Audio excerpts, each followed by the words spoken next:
It's day 14 of the Radio Free Skaro Fluid Links Advent Calendar, the only Doctor Who related Advent calendar out this year. Remember when the BBC used to do them? They used to do them like on the website. Mm-hmm. They had little things, teasers and stuff, and sometimes they were like little teasers towards the Christmas special, and it would like you go to the website and sort of like click a link or open it up or do it. It was kind of fun. Those are fun days. Fun days back in the early days of Doctor Who in 2006. Anyway, the question's this from Seinfeld podcast. I wonder if there's as many Seinfeld podcasts as there are at as Doctor Who. Seinfeld podcast at For That Rule. It's kind of like 3 Who Rule. I think they're copying us. The question's this. Series 11 of the new series gave us some really good, intense historicals.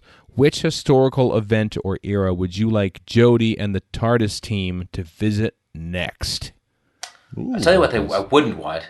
The Kennedy assassination, because every sci-fi thing does that, so I just want them to leave it alone.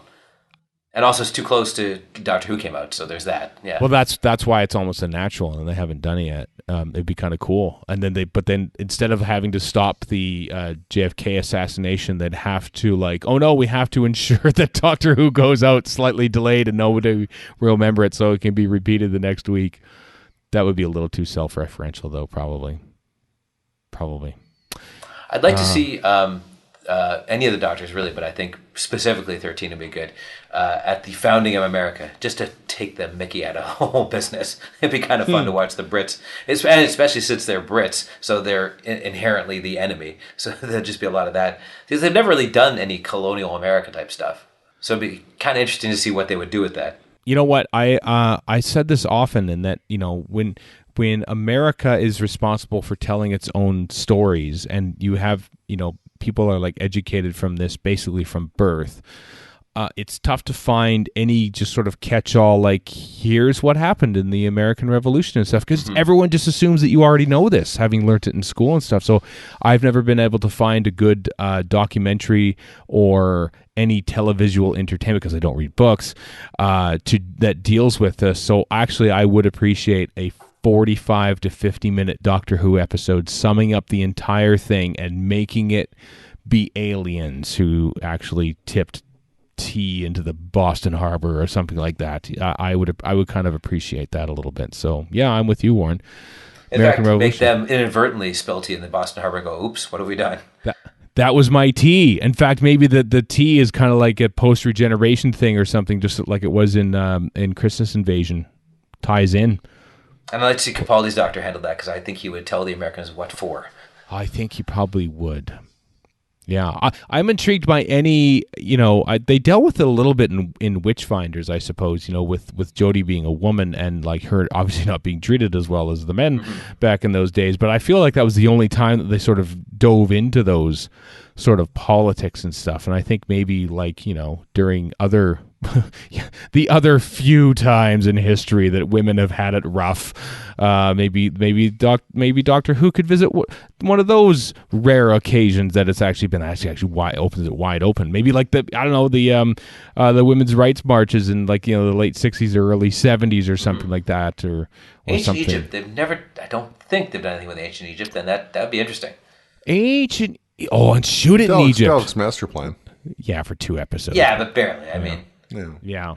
They touched in there. That'd be fun. They've never done ancient Egypt, have they? They could if they're going to go to South Africa. Egypt is a lot closer than South Africa. And most of it's still lying around there. One thing with why the hell not? One thing with the Series 11 historicals is the subject matter is like it's small scale is the wrong thing to say, because that really doesn't apply to partition. But like the scope of the story is quite small, even though there's some really big ripples in the pond. Right. So I'm just trying to think of things that could be like put into that kind of a context. I don't know. I'm racking my brain for ideas, and there's not much coming. Like women's suffrage. Well, that'd be a good one. Comes to mind. Yeah. British in Britain. Given that Jodie's doctor actually wears like her undershirt is like has white sleeves as a nod to the women's suffrage movement. They've already done the French Revolution, right? Yes-ish. Yeah, first Doctor did. Yeah. Reign of Terror. Yeah, that's sort of his favorite time in history for some reason. All the the bloodiest it's time bloody as hell. French history.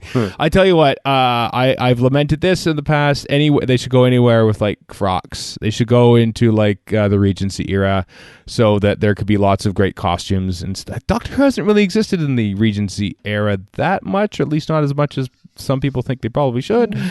Fireplace. I kind of love to see Haight-Ashbury props. because the only ever time they've ever done hippies is the 5 hippies doing a stupid protest in Green Death, which is the worst part of that whole story. So I'd like to see proper Haight-Ashbury hippie San Francisco 1960 stuff. I don't know. Anytime you go back and do the great thing about the Green Death hippies is that those are actually hippies. Like it's 1973, man. That's actual proper hippies. That's not like people dressed up as hippies doing like faking listening to the Grateful Dead. Those are actual hippies. Because that's how hippies were. They just faked listening to the Grateful Dead. They did. They never come on. If you actually listen to the Grateful Dead, you think, what are we doing? Well, yeah, I'm not the world's right? hugest fan of the Grateful Dead. No, exactly. So anywhere with frocks and, that sort of highfalutin stuff, misunderstandings, of course, stuff that usually happens in those sort of films. Here's what you could do. You could bring Jenna Coleman back to the show, and then Doctor Who lands in the Regency era or something, and then there's like... what's her name? Jane Austen, and the doctor meets her, and then what's going on here? Oh, who's your friend over? I didn't know he had a friend, and it's Clara, because of course they had a relationship of some sort, or at least alluded to one, and so you could see that, yeah, and then you could see, and then Clara returns and said, who are you? Oh my God, I think you're the doctor, aren't you? But she wasn't sure because she saw all the other doctors in that crazy time warp stuff when she was the Impossible Girl, but she doesn't know who this doctor is, and it turns out to be also the doctor. And I don't know what the plot would be, but who would need a plot after that? You got Jane Austen, you got Clara, and you got the doctor wearing like a fancy dress. Who needs a plot after that? Who needs one? You don't need one. You just wrote your ticket to infamy on Gallifrey Base, my friend. Well, I think it'll work. Costumes. Always think of costumes first when you're thinking about historicals, basically. Never mind history, always costumes.